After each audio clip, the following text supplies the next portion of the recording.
मंजर भी आएगा, प्यासे के पास चलकर समंदर भी आएगा, और थक कर न बैठे मंजिल के मुसाफिर मंजिल भी मिलेगी और मिलने का मज़ा भी आएगा। तो दोस्तों, जैसे कि आप लोगों को पता है कि annual intermediate exam class 12th वालों का एग्जाम अभी चल रहा है, और आप लोग भी दे के आए हैं। आप लोगों का हिंदी इलेक्टिव, जिसे आप लोग हिंदी ऐच्छिक के नाम से भी जानते हैं, तो हिंदी इलेक्टिव यानी 9 फरवरी को आप लोगों का हिंदी इलेक्टिव है। और जैसे कि आप लोगों में देखें कि मॉडल पेपर से आप लोगों ने जो 7 फरवरी को एग्ज़ाम दिए हैं, मॉडल पेपर से इंग्लिश कोर में बहुत सारे डिफरेंट थे, यानी बहुत सारे अलग प्रश्न, यानी पैटर्न के आधार पर नहीं थे, पैटर्न से बहुत अलग छाप दिए थे। वैसे बिल्कुल हार्ड क्वेश्चन तो नहीं थे, आसान थे, इसीलिए हमने भी एक क्वेश्चन को लेके आ गया हूँ जो आपके बोर्ड एग्जाम में सीधे नजर आएगा।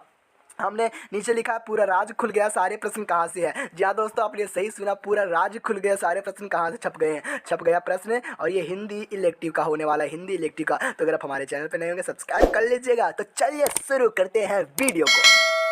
सेम टू सेम पेपर इसी प्रकार से रहने वाला है आपके बोर्ड एग्जाम में, तो आप लोगों को कोई टेंशन लेने की नहीं। देखिए, इस प्रकार से रहेगा हिंदी इलेक्टिव का आर्ट्स वालों का, ठीक है। और ग्रुप ये यानी समूह ये में अपठित बोध रह सकता है, यानी कि वो सेक्शन चेंज करते हुए रहते हैं चेक वाले। जिस प्रकार से मॉडल पेपर में इंग्लिश कोर का था, ठीक उस प्रकार से 7 फरवरी को आपके क्वेश्चन पेपर में नहीं था, सेक्शन को बदल दिया गया था, ठीक है। इस प्रकार से आपका अपठित पहले बोध रहेगा, ठीक है, गद्यांश रहेगा, और इसे ध्यानपूर्वक पढ़ के आप लोगों को उत्तर देना, ठीक है। चलिए, ठीक है, आप लोगों को इस प्रकार का उत्तर देना है। इसके बाद देखिए, यहाँ नीचे प्रश्न भी आएंगे आप लोगों को, ठीक है, नीचे प्रश्न भी आएंगे, प्रश्न का उत्तर देना है। आप लोगों को गद्यांश को पढ़ लेना, वहीं से इसका उत्तर मिल जाएगा। देखिए, पहला प्रश्न है, अपने जीवन का लक्ष्य निश्चित करते समय हमें किस की प्रेरणा लेनी चाहिए, तो युवा क्रांतियों की प्रेरणा लेनी चाहिए, ठीक है। अगला सवाल है, लक्ष्य ऊंचा होने पर उपलब्धि होगी ऊंची, ठीक है। लक्ष्य जब हमारा ऊंचा रहेगा तो उपलब्धि भी हमारी ऊंची होगी। अगला सवाल है, असफलता को सफलता बनाने में असफलता को यानी जो नहीं हो सकता उसको सफल बनाने में यानी सक्सेस बदलने का मूल मंत्र क्या है, तो बार बार प्रयास करना, ठीक है, लगातार मेहनत करना, लगातार कोशिश करना, ठीक है। चलिए, अगला प्रश्न देखते हैं,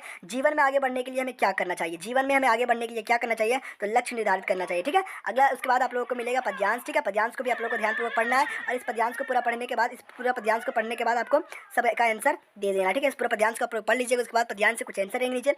देखिए, नवीन भारत से क्या तात्पर्य है, तो नवीन भारत से जो तात्पर्य आज़ादी के बाद का भारत, ठीक है। नवीन भारत यानी नया भारत होता है, सॉरी, नवीन भारत यानी नया भारत होता है, आज़ादी के बाद का भारत, ठीक है। चलिए, कवि का सब कुछ किस पर कुर्बान करना चाहते थे, कवि की अपना सब कुछ किस पर कुर्बान करना चाहते हैं, हिंदुस्तानियों पर। अगला है, वीर परशु माँ से क्या तात्पर्य है, मातृभूमि, ठीक है। अगला है, सुरभि का पर्यायवाची शब्द क्या है, तो सुरभि का जो पर्यायवाची शब्द है वो, इसका कंफ्यूज में क्वेश्चन है, इसका यानी हमें आंसर सही से पता नहीं है, तो अगर आपको पता होगा तो आप लोग बता दीजिएगा, ठीक है। आप लोग बता दीजिएगा, इसका आंसर हमें सही से पता नहीं है। चलिए, उसके बाद आप लोगों को नीचे मिलेगा रचनात्मक लेखक, अभिव्यक्ति और माध्यम। रचनात्मक लेखक, अभिव्यक्ति और माध्यम से प्रश्न आप लोगों को देखने के मिलेंगे। तो देखिए, रचनात्मक प्रकृति प्रदत्त है तथा पी से किसे पोषित किया जा सकता है, ठीक है। तो ये और भी दोनों को, ठीक है, यानी प्रशिक्षण द्वारा और शिक्षा द्वारा। फीचर किस प्रकार की विधा मानी जाती है, तो फीचर मानी जाती है विषय प्रधान, ठीक है। चलिए, अगला देख लेते हैं, विज्ञापन में किस प्रकार की भाषा प्रयुक्त होती है, तो विज्ञापन में जो भाषा प्रयुक्त होती है वो होती है अंग्रेजी मिश्रित शुद्ध हिंदी। अगला सवाल है, शासकीय पत्रों में निम्न में से क्या अनावश्यक है, तो व्यक्तिगत शैली, ठीक है। अगला देखते हैं, अपने से छोटे को पत्र में क्या संबोधन किया जाता है, तो चिरंजीवी, ठीक है। अगला देख लेते हैं, क्या है, विचारों के आदान प्रदान निम्न में से सबसे प्राचीनतम परंपरा कौन सा है, तो पत्राचार। अगला सवाल है, जनसंचार प्रक्रिया के प्रमुख तत्व क्या है, तो इनमें से सभी, ठीक है, ऑप्शन नंबर डी। अगला सवाल है, पत्रकारिता विकास में कौन सा मूल्य भाव सक्रिय रहता है, तो जिज्ञासा। चलिए, अगला सवाल देख लेते हैं, क्या है, नई संचार भाषा को किसने जन्म दिया है, तो इंटरनेट ने। अगला सवाल है, सर्वप्रथम मुद्रण का प्रारंभ हुआ है चीन, ठीक है। उसके बाद पाठ्य पुस्तक से, यानी ग्रुप सी में आप लोगों का पाठ्य पुस्तक से रहेंगे, ठीक है, पाठ्य पुस्तक से, ठीक है।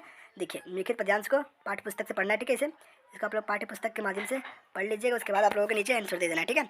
क्या है, प्रस्तुत पंक्तियों के रचयिता कौन है, तो ये देखिए, ये गद्यांश जो है इनसे पढ़िएगा। तुमने कभी देखा है खाली कटोरों में वसंत का उतरना, इससे पढ़िएगा तो आपको पता चल जाएगा इस पर पंक्तियों के रचयिता कौन है, ठीक है। तो इसका हो जाएगा केदार सिंह। अगला सवाल देखते हैं, किन लोगों के खाली कटोरे में वसंत उतरा, तो भिखारियों के। प्रस्तुत पंक्तियों में किस शहर की चर्चा हो रही, बनारस की। रोज रोज में कौन सा अलंकार है, तो पुनरुक्ति प्रकाश अलंकार है, ठीक है। अगला है, देवसेना का गीत जयशंकर प्रसाद की किस कृति से लिया गया है, तो लिया गया स्कंदगुप्त से। अगला है, सिकंदर के रचयिता सेनापति का क्या नाम था, सेल्यूकस था।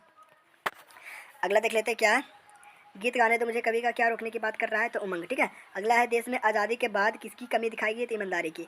राजकुमारी पद्यावती किस द्वीप की राजकुमारी है, तो सिंहल द्वीप की, ठीक है।